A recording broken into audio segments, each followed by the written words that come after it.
Mga kasama, CIDG NCR kinumpirmang nakatanggap ng nasa 17 mga tips kaugnay ng kinaroroonan ni Charlie Atong Ang. Detalye mula kay Radyoman Marjo Domingo.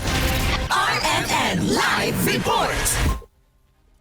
Sa punong balitaan na ginap sa Campo Crame, sinabi ni CIDG NCR Director Colonel John Giagi na nasa 17 tips na ang kanilang matanggap at i-validate mula sa mga tinalagang hotline kaugnay ng kinaroroonan ni Atong Ang, kung saan ayon kay Giagi, ang mga tips ay halos na sa mga libid na farms ng manuhan at mga exclusive subdivisions na namataan umano ang nasabing akusado.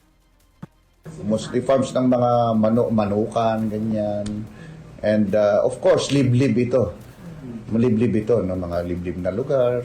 And although meron din tayo, yung mga sinasabi nila is mga exclusive subdivisions that we are looking into. Samantala sa may 10 lugar na ang napuntahan ng mga operatiba na posibleng pinuntahan rin ni Ang. Ngunit ang lahat ng ito ay negatibo at walang nakitang Ang.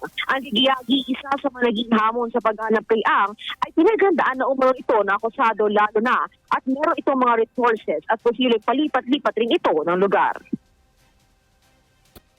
Well, the challenge is this, napaghandaan na niya ito.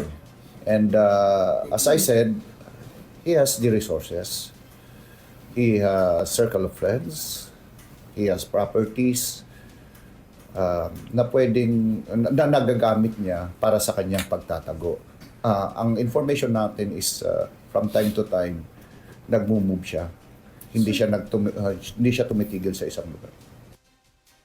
Dagdag pa ni Giagi, hamon rin ang pagpasok nila sa may exclusive subdivision.